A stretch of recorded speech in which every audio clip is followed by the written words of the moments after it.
देखिए हमारा जो नेक्स्ट टॉपिक है वो ग्लाइकोलिसिस है। तो आपको एक चीज पता है कि रेस्पिरेशन जो प्रोसेस होता है उस रेस्पिरेशन प्रोसेस में जो ग्लूकोज है वो टूट रहा है किसमें, CO2 में, H2O में, और क्या बनता है, ATP। तो अब ये जो ग्लूकोज डायरेक्ट नहीं टूटता है CO2 H2O, ग्लूकोज पहले टूटता है पायरुवेट एसिड में, फिर पायरुवेट टूटता है आपका लैक्टिक एसिड में, फिर वो टूटता है इस प्रोसेस में। तो यहाँ से यहाँ, यहाँ से यहाँ, यहाँ से यहाँ, 3 स्टेप में टूट रहा है। तो जो ग्लूकोज से टूट रहा है पायरुवेट में, इसे कहते हैं ग्लाइकोलिसिस। ये टूटता है इसमें, इसे बोलते हैं सिट्रिक एसिड साइकिल, और इसे बोलते हैं इलेक्ट्रॉन ट्रांसपोर्ट सिस्टम। यानी कि पूरा का पूरा 3 अलग अलग स्टेप पे 3 अलग अलग साइकिल में ग्लूकोज टूट रहा है। तो जो पहला स्टेप है ग्लूकोज का टूटना पायरुवेट में, दिस इज कॉल्ड ग्लाइकोलिसिस। जो आपका ग्लाइकोलिसिस वर्ड है, अगर आप ग्लाइकोलिसिस साइकिल देखें तो ग्लाइकोलिसिस वर्ड जो है वो 2 वर्ड से मिलकर बना है, ग्लूकोज प्लस लिसिस। ग्लूकोज मतलब ग्लूकोज और लिसिस मतलब टूटना, यानी ग्लूकोज के अणु का टूटना क्या कहलाता है आपका, ग्लाइकोलिसिस। क्लियर हो गया। अभी ग्लाइकोलिसिस पहली साइकिल आपके एग्जाम में बायोकेमिस्ट्री के पेपर में 2 साइकिल में से एक साइकिल हर साल 100% आती है, चाहे वो ग्लाइकोलिसिस चाहे क्रेब साइकिल। आपसे ग्लाइकोलिसिस के बारे में पूछेगा, थोड़ा सा डेफिनेशन दीजिए कि ग्लाइकोलिसिस क्या है। The break down of glucose molecule into pyruvic acid, this is called glycolysis. ठीक है, पहला डेफिनेशन दीजिए। इसको EMP पाथवे भी कहते हैं।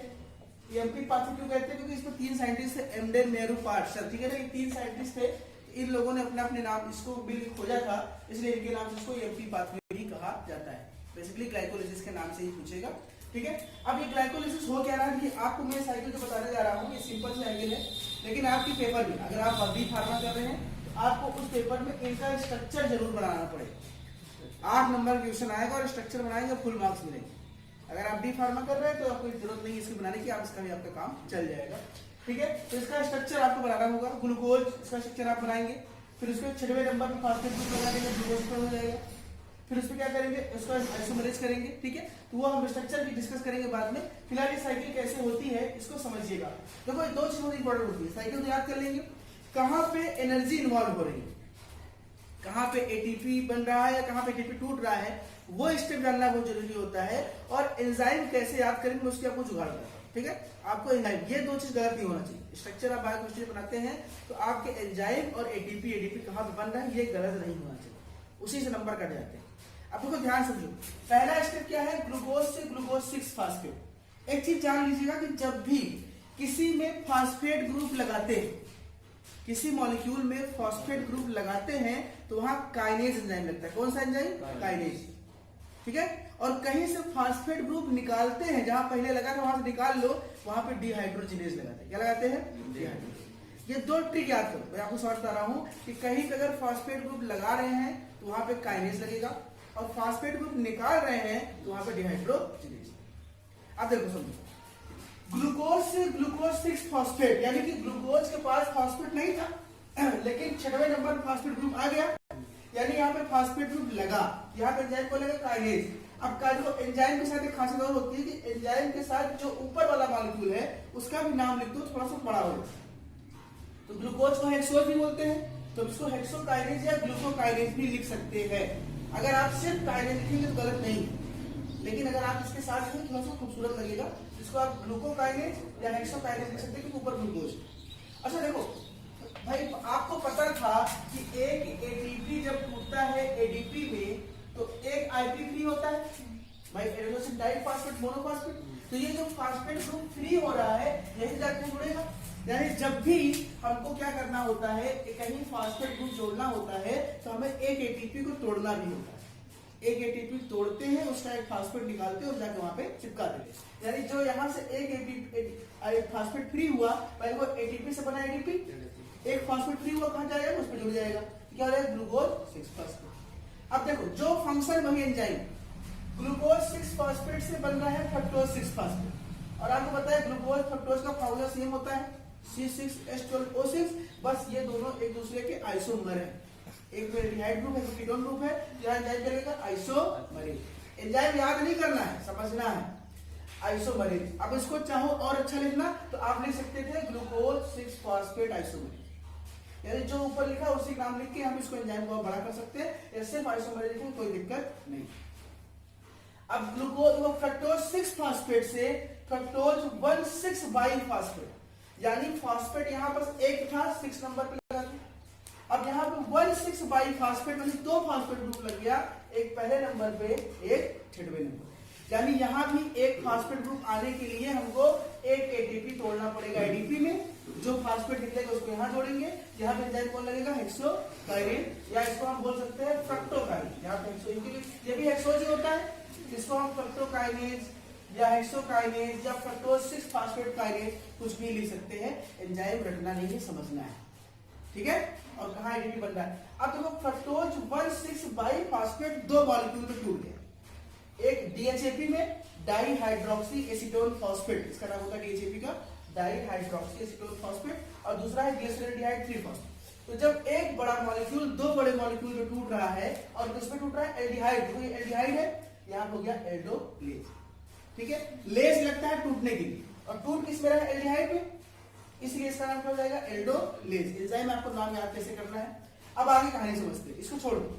अब ये जो ग्लिसरॉल्डिहाइड 3 फॉस्फेट है, ये टूट रहा है 1,3 फास्फोग्लिसरेट, ठीक है। देखो आप एक चीज नोटिस करोगे कि यहाँ पे फास्फेट ग्रुप लगा था और इस वाले में कहीं फास्फेट ग्रुप दिख रहा है, फास्फोग्लिसरेट हो गया, यानी कि ये फास्फेट ग्रुप हमको हटाना है। तो हमने बताया था जब फास्फेट को हटाओ क्या लगाते हैं, डिहाइड्रोजिनेज। अब इसका नाम डायरेक्ट डिहाइड्रोजिनेज, या लिख सकते हो ग्लिसरॉल्डिहाइड 3 फॉस्फेट डिहाइड्रोजिनेज, पूरा लिख सकते हो, एंजाइम आपके ऊपर है।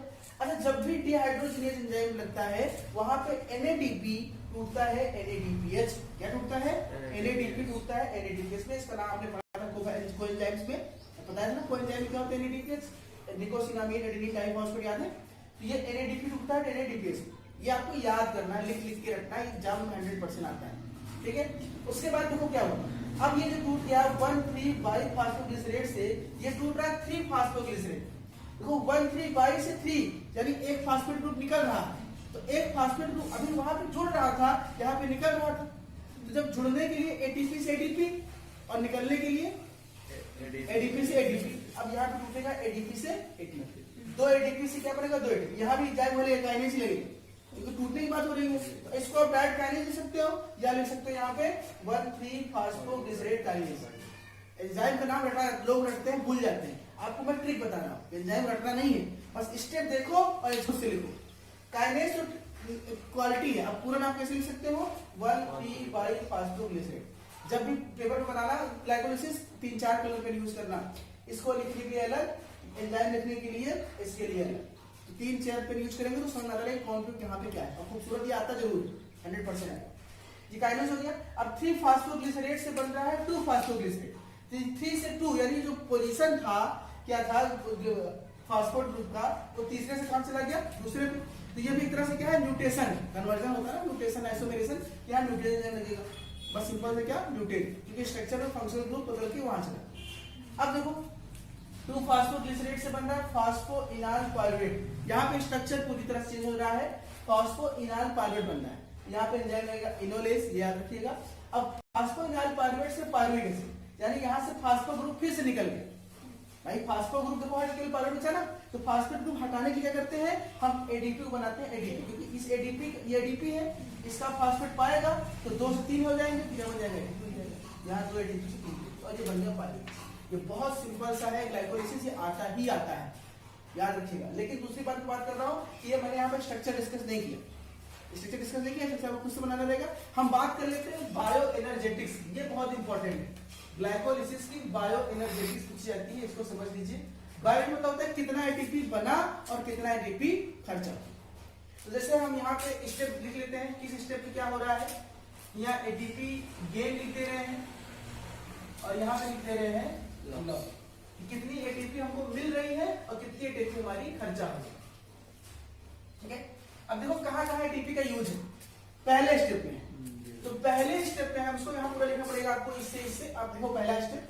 तो पहले स्टेप में आप क्या देख रहे हैं कि एटीपी से एडीपी बन रहा है, यानी एटीपी खर्च हो रही है, कितनी, यहाँ पे एक एटीपी जो है लॉस हो रही है, यानी हम इसको -1 कर देंगे, हमको एक एटीपी यहाँ पे खर्च हो रही है। दूसरे स्टेप पे आ जाओ, दूसरे स्टेप पे फिर एटीपी से बनता है, एटीपी मिल रही है, खर्च हो रही है, यहाँ पे क्या हो जाएगा -1। अब तीसरे स्टेप पे कोई एटीपी खर्चा नहीं, चौथे स्टेप पे हाँ चौथे स्टेप में आप ये चीज याद रखो कि जब भी एक NADP मॉलिक्यूल एक NADPH में टूटता है तो 3 ATP मिलती है।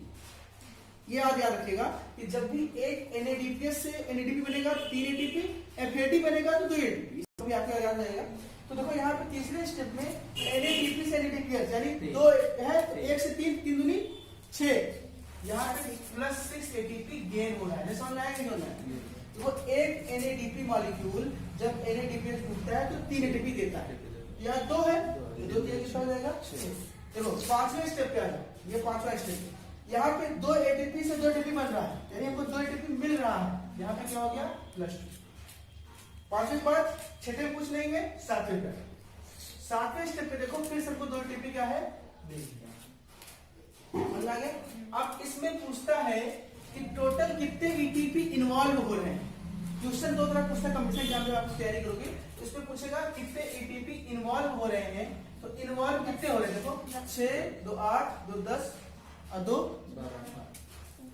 12 ATP इन्वॉल्व हो रहे हैं, मतलब चाहे बन रहे हैं चाहे टूट रहे हैं 12। अच्छा हम बात करें यहाँ पे नेट गेन की कि नेट गेन कितने ATP हमको मिल रहे हैं। तो देखो 6, 2 8, 2 10 ATP बने और 2 ATP क्या हुए खर्च हुए। टोटल कितना हो गया यानी कुल। अब देखो इसमें 3 तरह क्वेश्चन पूछ सकता है कंपटीशन एग्जाम में, आपसे पूछेगा नहीं। पहले पूछेगा कितने ATP इन्वॉल्व हुए 12, कितने ATP बने तो बने वाले 10 और कितने नेट गेन हुए यानी पूरा कितना मिला खर्चा वर्चा जोड़ के। तो 10 बने थे 2 घट गए, कितने बचे। ये है एनर्जेटिक्स, ये बहुत कम लोगों को समझ आती है एनर्जेटिक्स कैसे निकालते हैं किसी भी स्थिति में। एक ग्लाइकोलाइसिस साइकिल जब भी होती है तो कुल 12 ATP इन्वॉल्व होते हैं, 10 बनते हैं, 2 खर्च होते हैं, यानी कुल हमको 8 ATP मिलता है एक ग्लाइकोलाइसिस साइकिल चलती है। एक ग्लाइकोलाइसिस समझ आ गया। ये पूरा का पूरा ग्लाइकोलाइसिस आपको लिखना है, ठीक है।